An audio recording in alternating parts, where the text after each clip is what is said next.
Anyone else? Synonyms: na, never. Kartrutvam, Kartrutvam, proprietorship. proprietorship. Na, Na, nor. nor. Karmani, Karmani, activities. activities. Lokasya, Lokasya, of the people. of the people. Srijati, Trijati, creates. creates. Prabhuhu, Prabhuhu, master of the city of the body. the master of the city of the body. Na, Na, nor. nor. Karma phala, Karma phala, with the results of activities. the results of activities.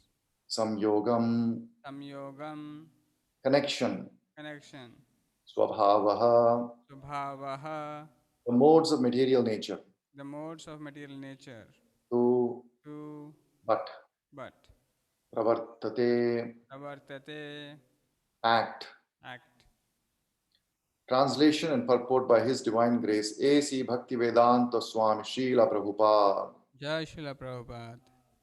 Translation: the embodied spirit, master of the city of his body, does not create activities, nor does he induce people to act, nor does he create the fruits of action. All this is enacted by the modes of material nature. Translation with repetition. The embodied spirit, The embodied spirit, master master of the city of his body, of the city of his body, does not create activities, does not create activities, nor nor does he induce does he induce people to act, people to act, nor does he nor does he create create the fruits of action. the fruits of action. All this All this is enacted by is enacted by the modes of material nature. the modes of material nature. Purport. The living entity, as will be explained in the 7th chapter, is one of the energies or natures of the Supreme Lord, but is distinct from matter, which is another nature called inferior of the Lord. Somehow, the superior nature, the living entity, has been in contact with material nature since time immemorial. The temporary body or material dwelling place which he obtains is the cause of varieties of activities and the resultant reactions. Living in such a conditional atmosphere, one suffers the results of the activities of the body by identifying himself in ignorance with the body. It is ignorance acquired from time immemorial that is the cause of the bodily suffering and distress. As soon as the living entity becomes aloof from the activities of the body, he becomes free from the reactions as well. As long as he is in the city of the body, he appears to be the master of it. But actually, he is neither the proprietor, neither its proprietor, nor controller of its actions and reactions.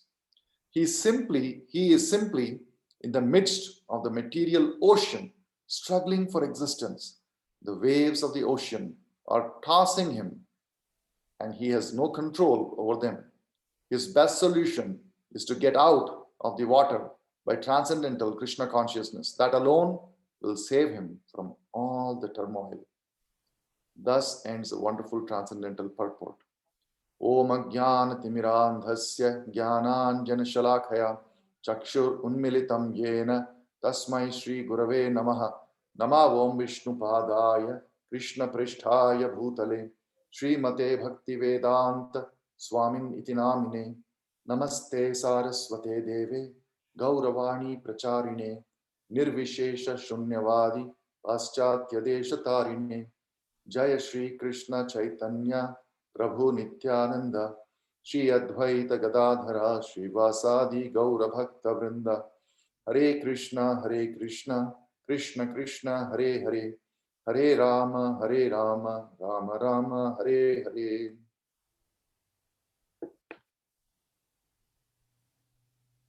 Hare Krishna.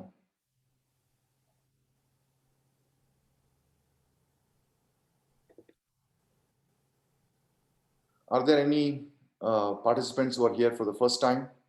I know that we had undertaken um, a publicity event, a drive to educate people about these sessions that we are conducting. And some new persons who were not attending before had shown some interest. So I'm just wondering if anyone has joined for the first time here today. My name is Giri Lingamarla. This is first time I'm joining here, and I am in the Shrewsbury's temple. Wonderful. A very warm welcome. May I call you Giri? Absolutely. Giri, very warm welcome to you. Glad you're able to join us in this evening. Saturday evening for you must be a very busy day. You must have many engagements. Could you please introduce yourself to the group? So I live in Shrewsbury. I've been here for about 10 years, and I've been in this country for about 20 plus years. Before moving to Massachusetts, I lived in Michigan, and I have wife and two beautiful daughters, 17 and 15. And what else? I work in Capgemini, and that's about me. And I'm also Thank you very much for that introduction, and very nice to have a long-time resident of Shrewsbury in our group. I think many of us, we have not lived here for that long. So it's very nice to have you here. And just to let you know, I actually volunteer at Chinmaya Mission.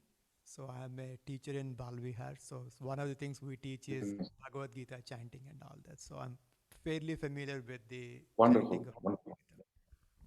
Very nice, very nice. That's wonderful. So it's very nice that you're a Balavihar teacher, because it is the most important asset that we can impart to our next generation is the knowledge that has been imparted to us by our previous generation. And that is not the knowledge of how to build better robots, although that is also has a use. But this timeless knowledge coming from centuries actually is a solution to all the problems of life, as you very well know, as you are teaching Bhagavad Gita to children. So very glad that we can have your association and benefit from your expertise. Thank you very much. Thank you. So this verse today, we are reading chapter 5. Let us just look at the previous verse before this.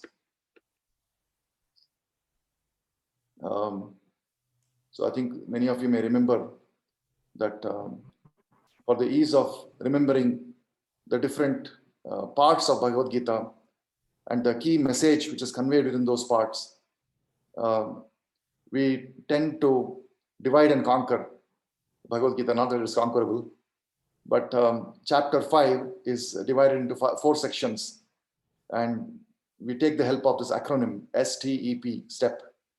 The first 12 verses we divide into this section called Stay in the World. These verses, they talk about how it is important to be renounced in work as opposed to renouncing work itself.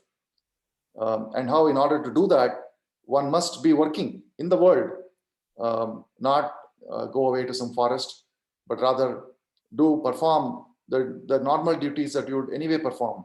But how those activities, those duties can be performed in renunciation by not being attached to the fruits of those activities. And then the second section, which we are studying now, we call this the 3 doers. And the third section is called Equal Vision, and the fourth section is Peace. So the section which we are studying now, it's a small section, just 4 verses, 13, 14, 15, 16. 4 verses are there in the section. And we are in the 14th verse today. So we just started this section called 3 doers. And let us just look at what verse we studied last week. Sarva karmani manasa sannyasyaste sukham vasi navadvare pure dehi naiva kurvanna karyan. When the embodied living being controls his nature and mentally renounces all actions, he resides happily in the city of 9 gates, the material body, neither working nor causing work to be done. So we saw how this body is compared to a city of 9 gates. The 2 eyes, the 2 nostrils, the mouth, the 2 ears, the genitals, anus, like this we had studied, ears, how there are 9 gates of this body. And so this body, there is a living being that is residing in this body. And when the living entity comes to the point, a very, very important turning point in the eternally conditioned state of that living entity. From time immemorial, the living entity is in a conditioned state. But if somehow or the other, if the living entity comes to the point of being able to control his nature and mentally renounce the action, what is the meaning of renouncing the action? It means renouncing the fruit of the action. Then he resides happily in the city of 9 gates. Then what happens? He neither is working. So although he's working, he's not working. So because the work is carried out, and there is a greater description of that in today's verse, carried out by the modes of material nature. Nor does he become the cause of the work, because the material modes of nature are carrying on their work. So in today's verse, there's a greater description of that. Let us see today's verse a little bit more. Na kartritvam na karmani lokasya srijati prabhuhu na karma phala samyogam swabhavastu pravartate. So the translation is, the embodied spirit, master of the city of his body, does not create activities, nor does he induce people to act, nor does he create the fruits of the action. All of this is enacted by the modes of material nature. So it is giving further elaboration to the in because the previous verse was saying that the person, once he controls his nature, the living entity controls his nature, and once he controls the mind, then he is no longer even acting. And then he resides happily in the city of 9 gates and is not causing any actions to happen. So then that becomes a little mysterious. Well, how does that happen? What kind of state is this? So there is a further elaboration today that not just that he is not even causing the activity, that he is not even inducing other people to act, nor does he create the fruits of the action. So he is not responsible for the, he does not create the activities, he is not inducing people to act, nor does he create the fruits of action. But how does these activities happen then? Is it magic? Is it just happening just like that? Where is it happening from? So then the explanation is, all of this is enacted by the modes of material nature. So let us study this in a little detail today. Let's see the purport, what Srila Prabhupada has to say to explain the context of this verse. So I've grouped this, the wonderful purport, into 5 sections. The first section is saying, the living entity, as will be explained in the 7th chapter, is one of the energies or natures of the Supreme Lord, but is distinct from matter, which is another nature called superior of the Lord. Somehow the superior nature, the living entity, has been in contact with the material nature since time immemorial. So what is this, which verse is this from the 7th chapter that is being talked about here? There is a reference to the 7th chapter. So I think some of you may know. Giri, are you aware which section, which verse this is being referred to here? Where the living entity is referred to as a superior nature.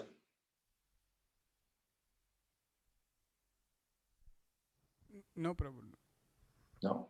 Okay. Anybody else is aware of this?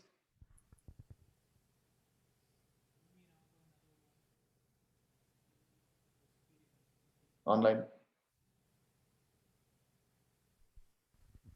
Prabhu, it's Bhumi Rapo Nalo Vayu. Yes, Prabhu. So Bhumir Apo Anulo Vayu Kam Buddhir Kam Mano Buddhir Evacha Ahankaram Itiyam Me Bhinna Prakriti Ashtada. This is talking about the inferior material nature. And then the living entity is a superior nature. So Prabhupada is talking about the distinction of the spirit soul, the living entity, with the matter. So the matter is called the inferior nature. Bhumir Apo Analo Vayuhu Kam Mano Buddhir Evacha Ahankaram Itiyam Me Bhinna Prakriti Ashtada. Then immediately Krishna says, Apareyam itastva anyam prakritim vidhi me param jiva bhuta mahabaho yayedam dharayate jagat. So first there is a enumeration of the material elements. Bhumi, apaha. Bhumi is earth. Apo, apaha, water. Analaha is fire. Vayu is air. Kham is called ether. Manaha, mano, mind. Buddhi, intelligence. Evacha, ahankara, that is false ego. So altogether, these 8 elements, they constitute Krishna's separated material energy. Separated. So the word bhinna is used. Bhinna prakriti ashtada. So bhinna means separated. Bhinna prakriti ashtada. And separated material energy means how to understand this, because everything is Krishna. We have studied this Ishavashyam idam sarvam in the first verse of Ishopanishad. Last week we saw this verse in Ishavashyam idam sarvam. Sarvam idam khalvam idam brahma. So everything is Brahma. How do we understand then that something is separated material energy? So it can be understood like such as the example of say, let us say I'm speaking on Zoom, and this is being recorded. The session is being recorded. So after this meeting is over, anybody can play that recording. That recording, is it me or it is not me? Naturally, right? I am a separate person. My recording is also existing. But if I did not speak, the recording would not exist. So it is explained as my separated energy, just as the recording in Zoom is my separated energy. Similarly, all the matter, material elements, they're originating from Krishna. Krishna has his existence. This material energy is Krishna's energy, but it is called separated material energy. It is not different from Krishna, and yet it is separated. So this simultaneous oneness and difference from Krishna, this is called achintya bheda abheda tattva. And this understanding of simultaneous oneness and difference is the primary essence of the teachings of Chaitanya Mahaprabhu. It is called achintya bheda abheda tattva. How the material world that is created by Krishna is simultaneously one with Krishna and at the same time separated from Krishna. By Krishna's own words, he is saying here that these are my separated material energies. And of course, we have seen here that Krishna is the origin of all these energies as well. And then immediately after that, Krishna says, Apareyam itasveyam prakritim vidhime param jiva bhuta mahabaho yayedam dharayate jagat. So he's making a differentiation that jiva bhuta mahabaho yayedam dharayate jagat. He's making differentiation between the living entities and the material energy. So Krishna says, besides these, O mighty armed Arjuna, there is another superior energy of mind which comprises the living entities who are exploiting the resources of this material inferior nature. So there is a distinction being drawn of inferiority and superiority by Krishna himself. So this is what Prabhupada is referring to in his first point. This is actually a difference between, there is a difference similarly between the Jiva Tattva or the living entity and Vishnu Tattva or the Supreme Lord, as well as the material energy, which is Prakriti or the inferior Prakriti, as Krishna is pointing out. So there are 3 kinds of energies of the Lord. One is called the internal energy of the Lord or Antaranga Shakti. And then there is a external energy of the Lord, Bahiranga Shakti. And then there is a third energy, which is called the marginal potency of the Lord or the Tatastha Shakti. So these 3 potencies of the Lord, internal potency, the external potency, and then the marginal potency. These 3 constitute the 3 potencies of the Lord. So the internal potency is also referred to as Vishnu Tattva, it is the Lord himself and his expansions. And then the external potency is the material nature. The material nature, of course, as we have studied here, Prakriti has got two categories. And the inferior material nature, Bhumi, Rapo, Vayu, Analo, Kammano, Buddhirevacha, Hankaram. So these 8 elements, these constitute the external energy or Bahiranga Shakti. And then the superior Prakriti, that is called the Jiva Bhuta, or the living conditioned living entities. They are called the Tathastha Shakti. So this Tathastha Shakti, Krishna is saying, they have got one defect. Although it's Krishna's, Krishna, part and parcel of Krishna, Mamai Vamsha Jiva Loke, Jiva Bhuta Sanatanaha. All the living entities are Mamai Vamsha, Krishna's Amsha. But still, they have one limitation. What is that limitation? They are Tathastha, they are marginal. Sometimes they are attracted to the internal potency of the Lord. Sometimes they are attracted to the external potency, external inferior material energy of the Lord. So when they get attracted to the external material energy of the Lord, then they forget Krishna. They forget their identity, their real, true spiritual identity as being part and parcel of Krishna. They forget that. And they start thinking that I am the Lord and everything around me exists to serve me. And in this way, they start inferior nature. And this, when does this happen? It is very difficult to trace the history of this.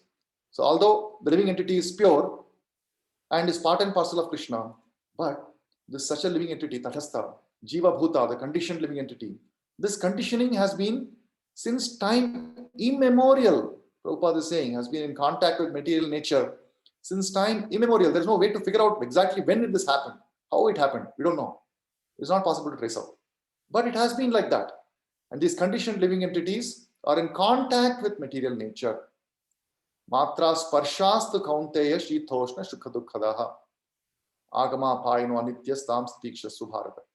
So this contact with material nature is the root cause of duality, of perceiving duality in existence, which is summer or winter,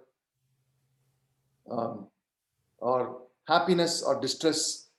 So these dualities are being perceived by the living entity because of this contact that has been established with the material nature since time immemorial. Although the superior living entity, although superior nature, right? So the living entity has superior nature, is a part and parcel of Krishna. But unfortunately, this has happened. And now what happens because of that?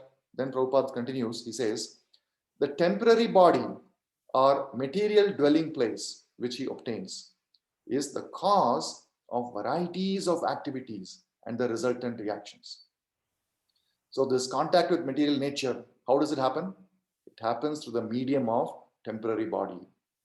So the spirit soul starts to dwell in this material body, and this dwelling has also been there since time immemorial. There are varieties of bodies that the living entity acquires, with varieties of the ways in which the living entity acquires contact with the material nature. It is possible to acquire contact with material nature in many different ways, depending upon the propensity of the living entity to lord it over the circumstances and situation around. So the living entity wants to think that I am the master of all that I survey. I am the Lord and everything exists to enjoy, for me to enjoy. This statement, what I just said, it actually has many, many nuances because everybody has a different way of enjoying. Somebody wants iPhone, somebody wants Android. Correct? So depending on what we like, depending upon the taste, somebody wants to eat a lot of food. Somebody wants to sleep a lot. Somebody wants to run very hard. You can see in Olympics, the wonderful, right now there's Olympics going on in Tokyo. And you can see how there are varieties of talents that people possess. And all these different talents are coming from different varieties of bodies. Some people have very strong, heavy weightlifting body. And that too not in a man's body, but in a woman's body. Typically, woman's body is considered to be delicate and soft. But if there is a person, living entity, who wants to enjoy that, no, I want to be a very strong-bodied woman. But I should not be overweight. Then yes, you have a lightweight category in women's category, weightlifting. You can be very strong. So like this, there are so many temporary bodies. You can be, if you want, you can be a swimmer, woman swimmer, male swimmer. You can be a heavyweight boxing champion, lightweight boxing champion. Or you can say, I don't really care much about the lower part of my body. I just want my hands to be very, very strong. I want to be able to throw. All right. You can be a javelin thrower. You can be a discus thrower. Or somebody may say, no, my upper body strength is not very important. Lower body strength is more important. All right. You can be a sprinter. You can be a, what is it called? Long distance running. Marathon runner. So like this, there are so many ways. Just in the human body itself, there are so many varieties. And then there are so many animal species, aquatics, trees, plants, birds. So many, millions of species of different types of bodies are available. And these dwelling places, different kinds of houses that the living entity desires to live in, there is something that these dwelling houses do. What do? They become the cause of the varieties of activities and their resultant reactions. Naturally, you're born with a strong upper body strength. You become a javelin thrower. You start practicing. You see that able to throw the javelin much further than other children. Maybe you're sitting in a classroom and one of your friends threw a chalk on the blackboard, and your chalk went all the way to the blackboard and left a mark and made a hole in the wall. So everyone started saying, "Oh, what a wonderful throwing arm you have got!" And then suddenly you're part of the school team, baseball team, or as a pitcher, or your soccer. You started throwing the soccer ball. So before you know it, your body is started creating activities for you, and sooner than later you start going for all these evening classes, coaching classes, and all other actions are kept aside until your talent can be honed and you can excel in the natural talent that you have been endowed with. And then soon you, depending upon your various circumstances, one may reach the pinnacle of success in Olympics, or one may not reach that. Maybe you make it to the school team, but not beyond that. Maybe you are third or fourth in your class, but not beyond that. But the point is that whatever talent has been given in your body, that results in the type of activities that the body can naturally perform. And then those activities have their own reactions. Now, what happens to the living entity living in such a body? Prabhupada says, living in such a conditional atmosphere, one suffers the results of the activities of the body by identifying himself in ignorance with the body. So what happens? I just won this gold medal. Look at this. Gold medal brought honor and prestige to the country, to my city. So imagine if there was a gold medalist from Shrewsbury. What kind of felicitation would happen to that person? How much that Shrewsbury, the town of Shrewsbury, will be proud of the accomplishment of this gold medalist. On the other hand, if on the first day of Olympics, if the great nation of America is not able to win a gold medal, then the entire country is in lamentation. And the press is talking about it. Oh, in 50 years, this has not happened. First time it is happening. So either the living entity is enjoying the success or the activities or the results that are bringing, or is lamenting over the results because of the failures. Because the living entity is thinking that it is my success, it is my failure. So in identifying with the body like this, identifying with the expansion or the extension of the body in the form of family, neighbors, friends, society, nation, humanity, species, planet, etc., one begins to either enjoy or suffer with that. And this is happening why? Because of the ignorance acquired from time immemorial. That is a cause of bodily suffering and distress. So this contact with material nature is the point of ignorance. So it is the ignorance which is actually causing the contact with material nature. So this ignorance is the root cause behind the identification of the body and subsequent suffering and distress. As soon as a living entity, Prabhupada says, becomes aloof from the activities of the body, he becomes free from the reactions as well. So there is a mitigation for this. It's a very simple mitigation, but appears to be very, very simple, but not so easy when you start practicing. Because the identification of the body is so deep, it is so strong that it's not easy to achieve this state.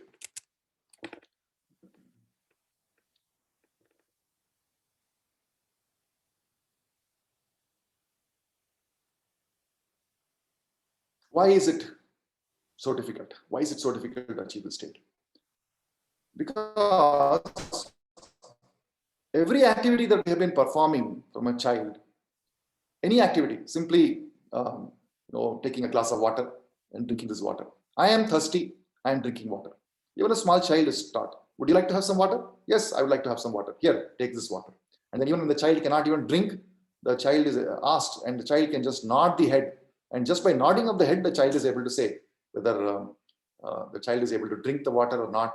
Even before the child acquires knowledge about language, the child is able to communicate the need for food. I am hungry. And as soon as food is given, the child becomes satisfied. And then gradually the language is taught to the child.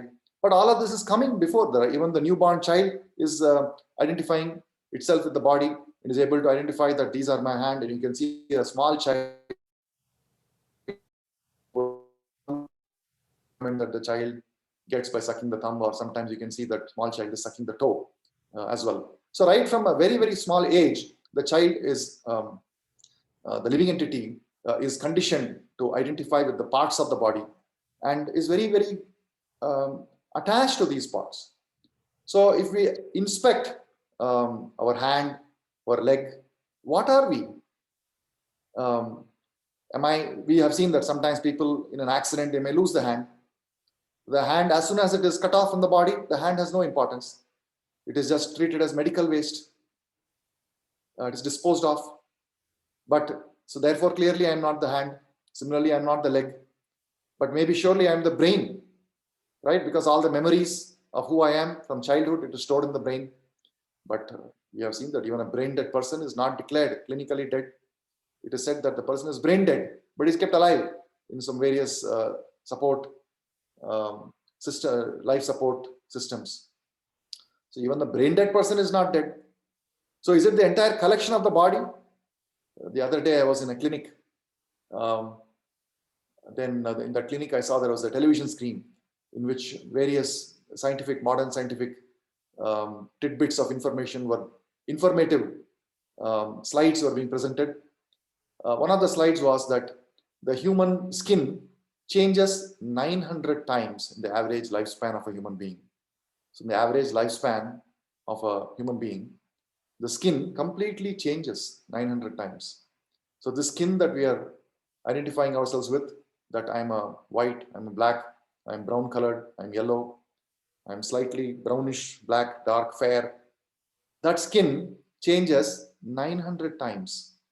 So actually, according to our Vedic vision, we don't say that the body is growing.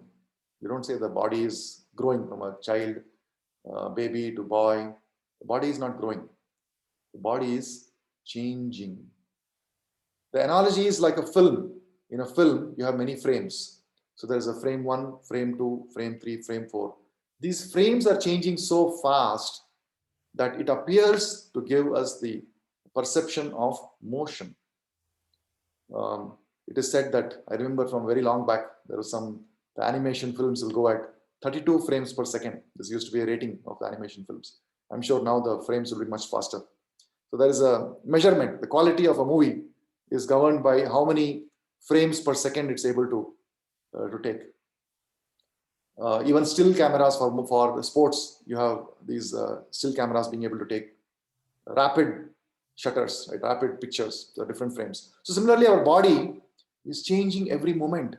This moment I had one body, next moment it's a different body. This is our Vedic version. It is not that the body has grown. Neither it is growing old, nor is it growing young. It is an entirely different body that is given to you every moment. And the soul is distinct from this body. It is superior Prakriti. And this body is the inferior Prakriti. And this inferior Prakriti is given to you every moment.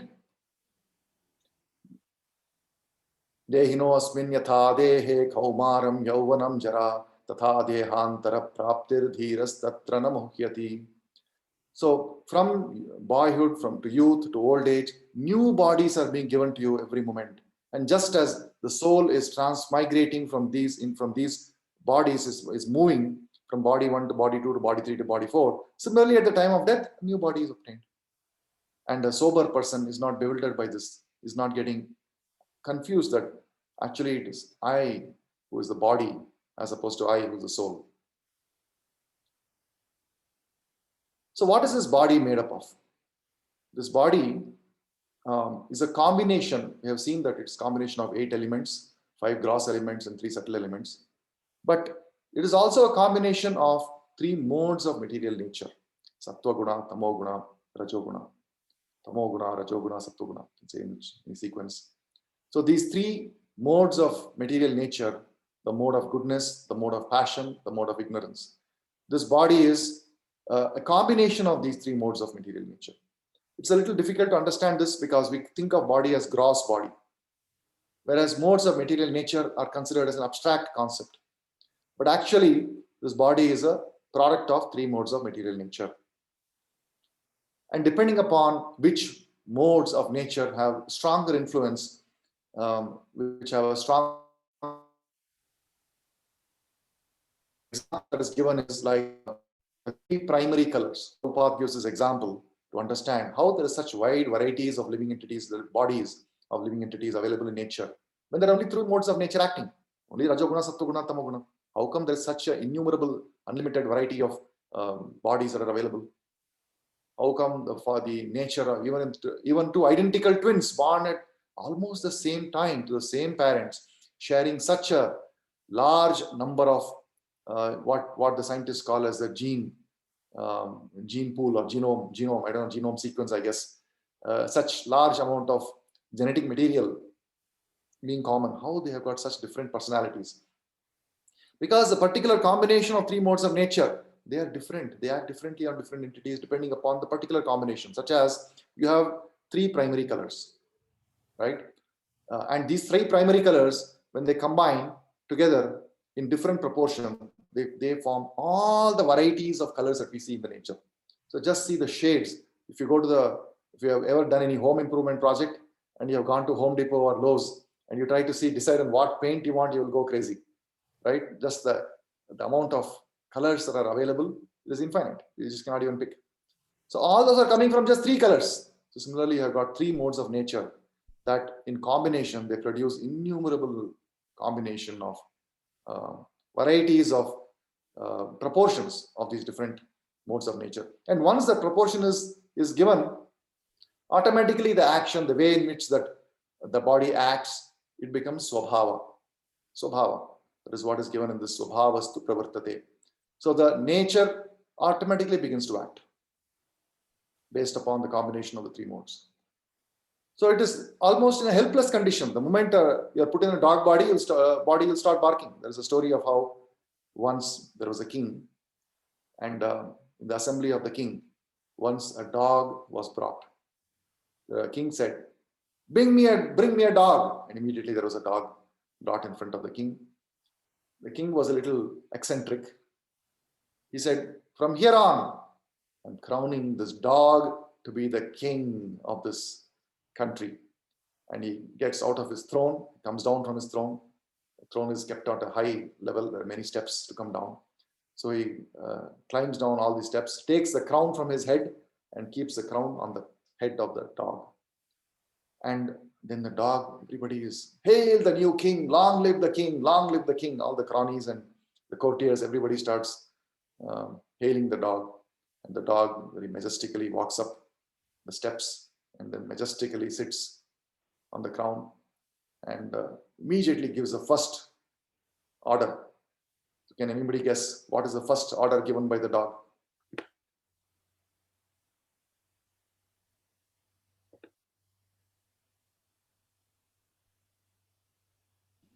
It barks. Bhow. Bhow. Bhow. What will the dog say? Dog will bark. So just because a dog has been made a king externally, the nature of the dog does not change. Dog is a dog. So the body of the dog has a certain nature. Swabhaviki. Swabhavastu pravartate. So the dog nature takes over and starts barking. So similarly, there is a saying for that in English also. I forget that right now, escaping me. But essentially, one cannot expect a different result because the result is coming based upon the nature of the body, nature of the material body that living entity is inhabiting. And these actions, they have their own reaction. So the living entity then, what is the role of the living entity? Is it that the living entity has no role, that he has nothing to do here? Does he have no control over the body he is doing? So here Prabhupada says that as long as he is in the city of the body, he appears to be the master of it.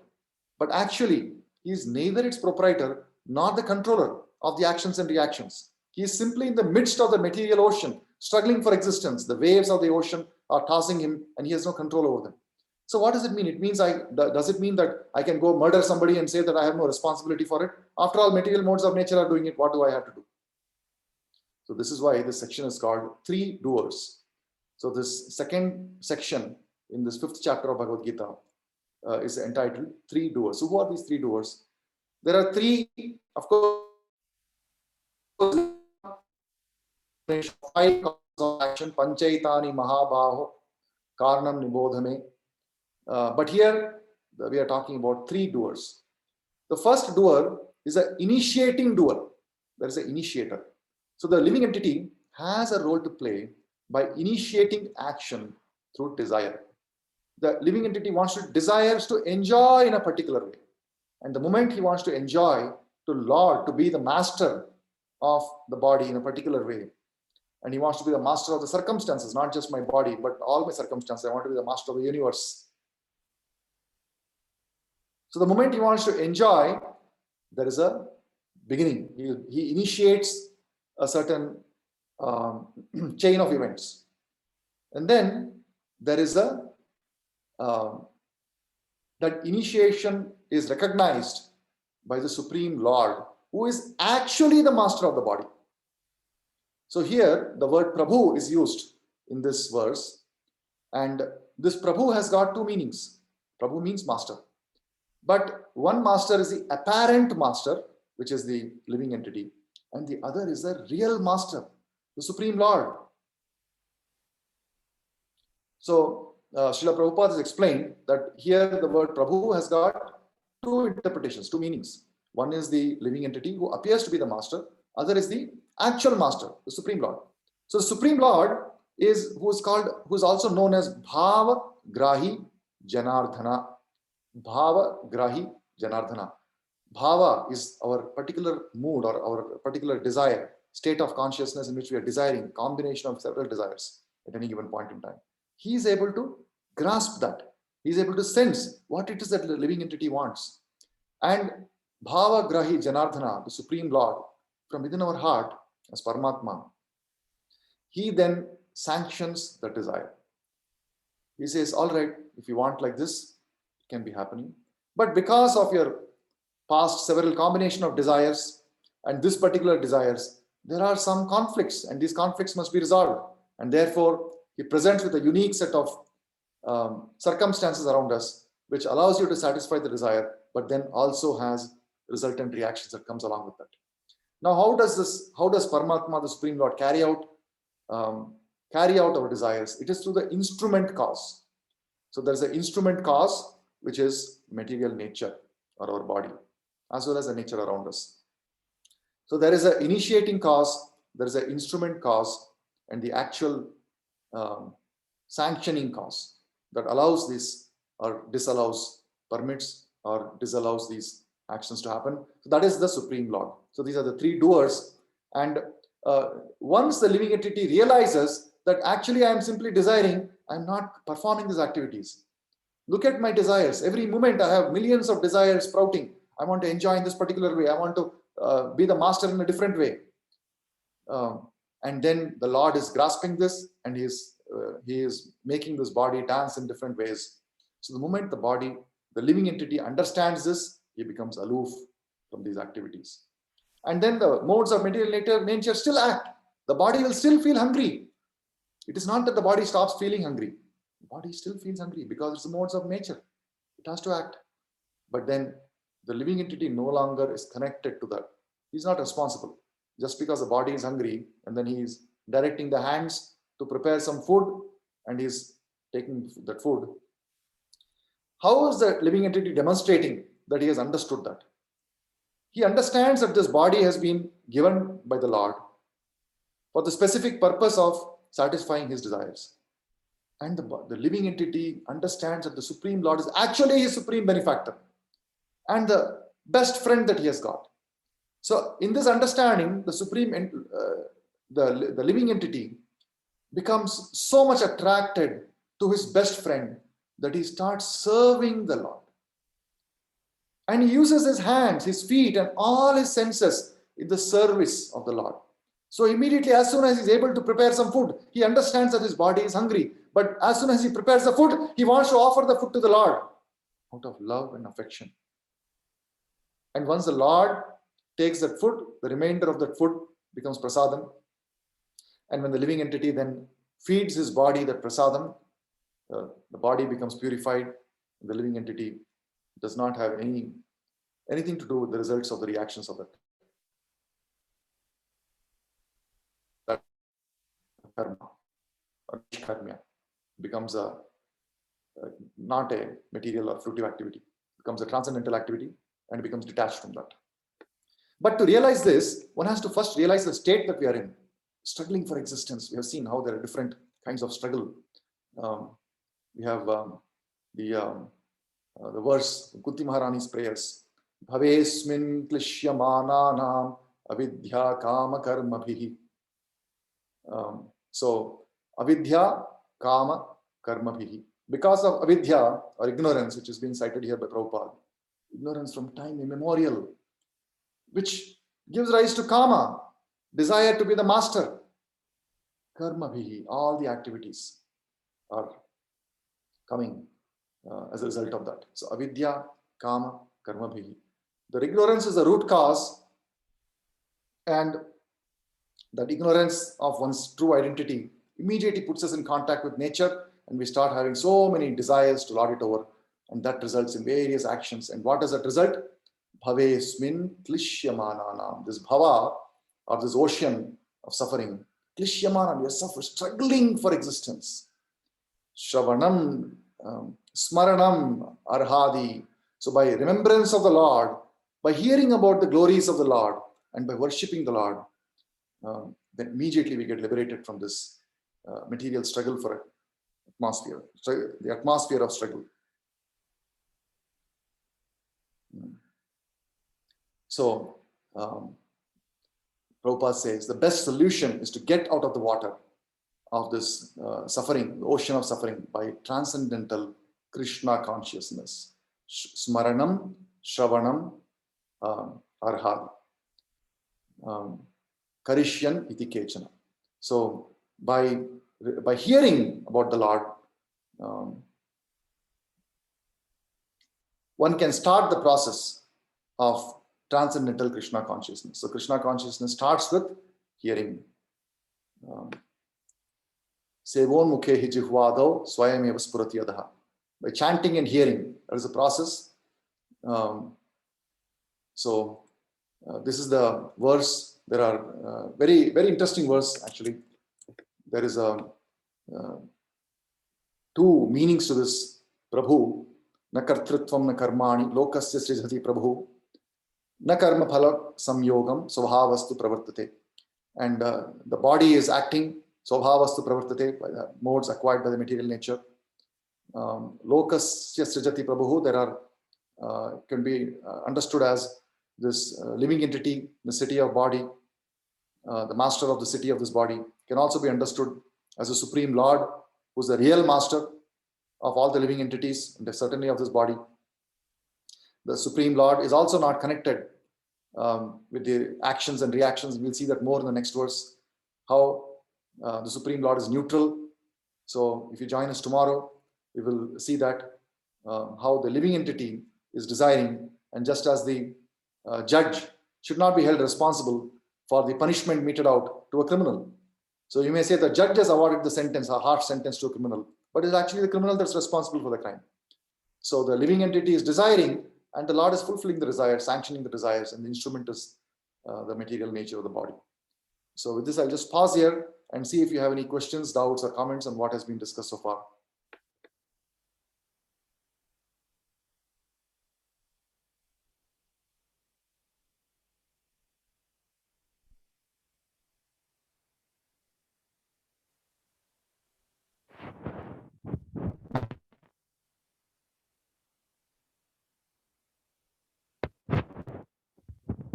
Hare Krishna, Prabhuji. Hare Krishna, Chinmay Prabhuji. Prabhuji, okay, this thing is clear. We are the transcendental. We are actually the transcendental form. We are not those bodies or mind. We are just experiencing this body. But the thing is, in reality, in practically, when we see this outside world, every time we are recognized by others also by this body and this action of this body. So ultimately, again, we have to keep the common sense. Yes, I'm the body in the outside world, and we have to act accordingly. So if I'm Yes. aged person, then I have to act accordingly. If he's an old man body or young or a little boy body, so depending on that, there is a role of each and every body. So our role also changes. When we are in childhood, um, uh, we were children, now we are adults, then we become older. So there are roles of body also. But the thing is, body is a material part, which as a soul, which we are experiencing. But how this soul is made up of? What is the um, um, particles, or what are the material used for? There is no material, I think, but what is the form soul is made up of? Okay, I'll answer your the question first, and then I'll also share my perspective on some of the initial comments you made about acting because of the social convention expectations. Right. So the soul is Krishna. Mamaiv Amsha Jiva Loke Jiva Bhuta Sanatanaha. So Krishna is transcendental Satchidananda Vigraha body. Krishna has Satchidananda body. Correct? Sat, Chit, Ananda. So it is made up of Sat, Chit, and Ananda. Now it is difficult for us to comprehend this because these are the foreign substances. We don't know what these substances are. If I tell you it is made of, let us say something is made of earth, water, fire, you can relate to it, right? Because you have seen earth, solid substances around us, we call it earth. Water, you have seen water. Fire, you have seen fire. You have felt air, you have perceived, you are able to perceive. So these things you are able to perceive. So when we say that the body is made up of these elements, you are able to understand. But if I say that the soul is made up of Sat, Chit, and Ananda, eternity, knowledge, and bliss, we are not able to understand it because we are not perceived. We have no perception of eternity because conditioned soul means we are perceiving short temporariness everywhere. We remember that we were born in this body at some point. We remember we see people dying around us. Correct? So we have no understanding of eternity. Even this planet Earth, the scientists say it was created at some point.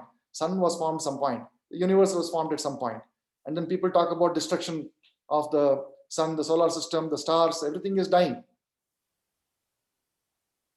So we have no understanding what is eternity. Similarly, we are full of ignorance. We don't know anything. A lot of things, even material things, we don't know. Even our own body, we don't understand. Correct? And Ananda, we don't even have to speak about it. Our life is full of Nirananda only. Temporarily, little bit, we come up for air. In the ocean, we are suffering, struggling. Little bit, our body comes out. We take a deep breath. We gasp for air. Immediately, we go down and start struggling for existence. So this Nirananda, because of that, we have no knowledge of Sat, Chit, or Ananda. We are full of Asat, Achit, and Nirananda. Therefore, we are not able to understand what the soul is made up of.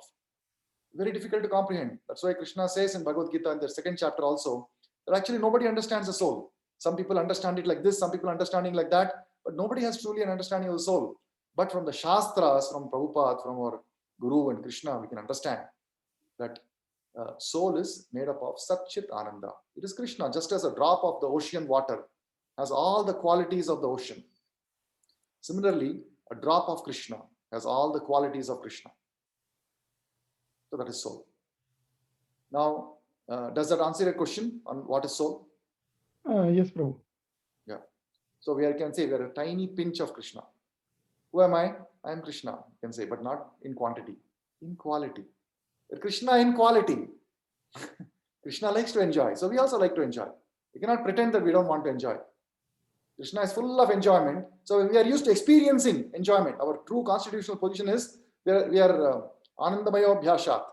We are the nature of the soul is to be eternally happy. So therefore, because we have forgotten our identity, we are searching for happiness everywhere. Now coming to the action, acting our parts. Actually, we are forced to. We don't have a choice. Just as a dog has no choice, it has to bark. You have no choice but to act based on your body. It is not that you have been given a choice. Swabhavastu pravartate. There is a meaning of that. Okay, so first we have to understand that actually I am not in control of my body's actions.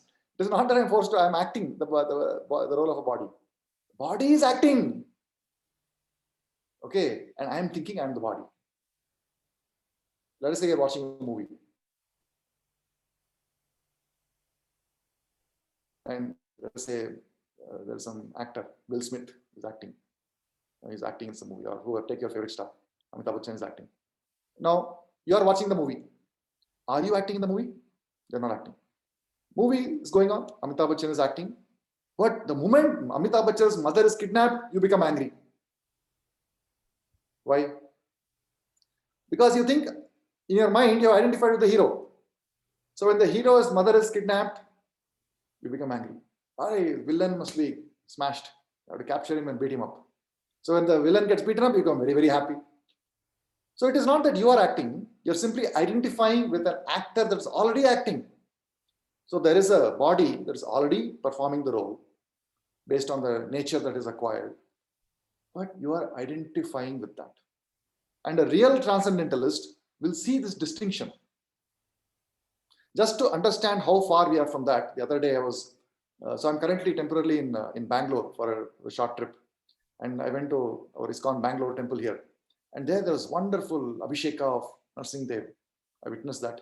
And I saw that there was Narsingadev, and next to that deity of Narsingadev, there is a deity of Prahalad Maharaj, small boy, standing, with folded hands like this, praying to the Lord Narsingadev. And I was reminded of the prayers of Prahalad Maharaj. He says, "You're so beautiful." He describes the transcendental beauty of the Supreme Lord in Narsingadev form. Now we all know how ferocious Narsingadev was. But in the Abhisheka that was being performed, of course, the Lord looks very beautiful. And when the Lord is decorated with turmeric powder, and there is a beautiful arati being performed, a very nice setting of the temple, very sattvic atmosphere, the presence, beautiful Abhisheka. But then when Prahalad Maharaj was seeing, there is this ferocious personality that has come out of this pillar. And what is the personality doing? Now remember, Prahalad Maharaj was attacked by the guards, the soldiers of Hiranyakashipu, his own father, and he was tried to be killed in many ways. But Prahalad Maharaj, he's a liberated personality from birth. He does not hold his father accountable for any of those actions. He has no enmity towards his father. Nor does he have any enmity towards the soldiers. Because he knows that acting, what is killing me, what is attacking me is actually the modes of material nature. That body, the soldier body, the father body, they are all acting as per the modes of nature acquired by them. And that activity is sanctioned by the Lord because he's the sanctioner doer. There is an initiator doer, the living entity is simply desiring. Maybe the father wants to attack me, but he's not attacking me. The soldiers, the body, right? The Lord is approving that yes, you can attack Prahalada. Only then the body of Hiranyakashipu and the soldiers are attacking, correct? It's not possible otherwise. Therefore, it's actually the body of all these soldiers, and Prahlad Maharaj is able to see the difference, and he has no enmity towards any of them. Actually, he cares deeply about all of them. Vaishnava is very compassionate towards everybody. He wants everyone to be able to be liberated from this ignorance. Now, in that state, when he is deeply compassionate towards all the fellow human beings, all the living entities, there appears this ferocious creature from the pillar and rips apart the intestines of his father, takes out the blood and drinks the blood, takes out the intestines and wears it as a garland around his neck. This form, Prahlad Maharaj says, is the most beautiful form. 5-year-old boy. How he is able to see that? This vision, this is the transcendental vision. If it had happened to any of us, would we have thought that what a wonderful, beautiful form is ripping up the intestines of my father? Or we would not have been able to take it.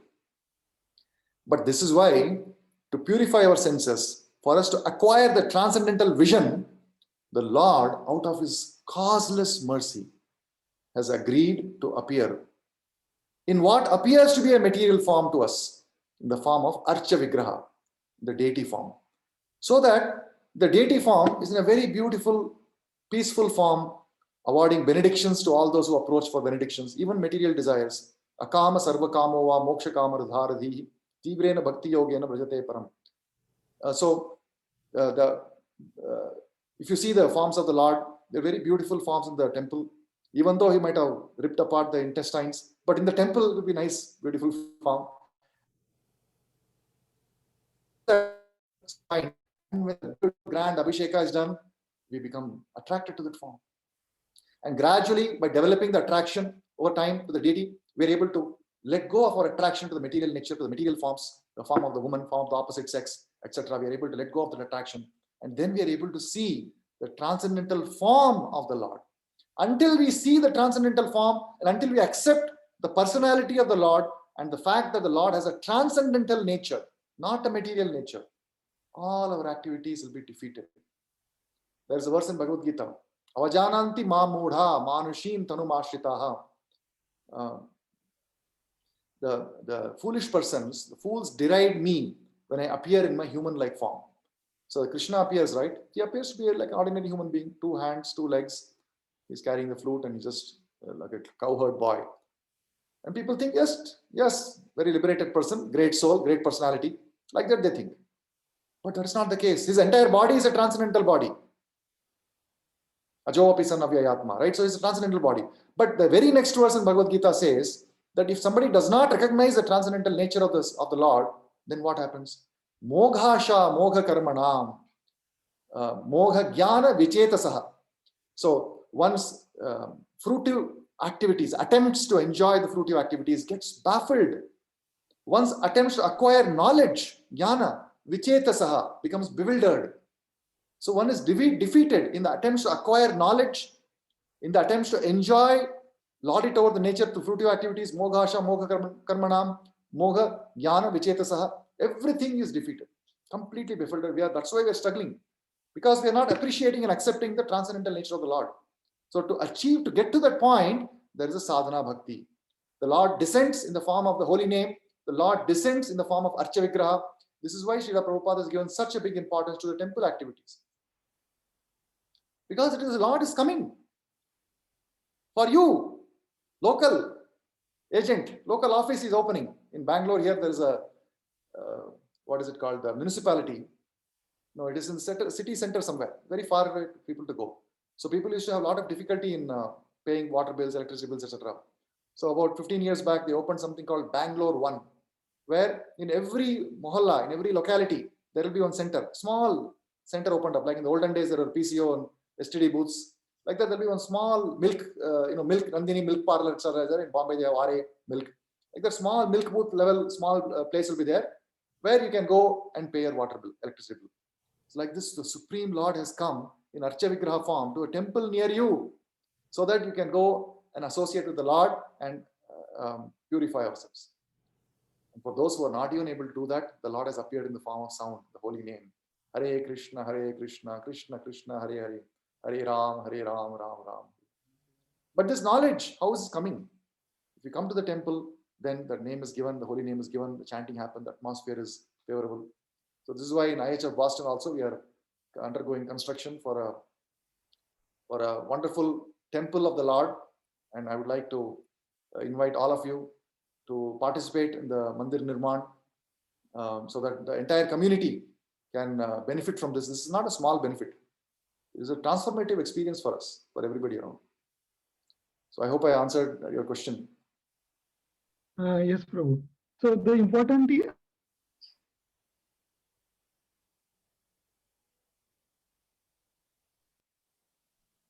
Prabhu. So the important thing is one should have perception of the transcendental existence of God. Then only Yes. he or she will get the taste of Krishna, and there is a progress in spirituality. Absolutely. That is the most important thing, is to understand that Krishna is transcendental in nature. Krishna is the actual master, and I am not the master of the body. That's the sections are talking about that. Anybody else would have any questions? Giri? No problem.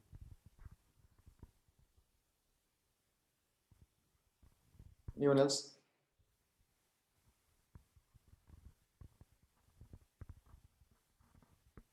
If there are no other questions, I would like everyone to turn on your camera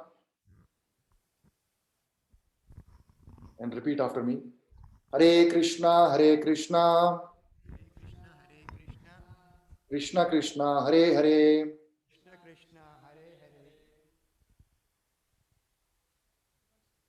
Hare Rama,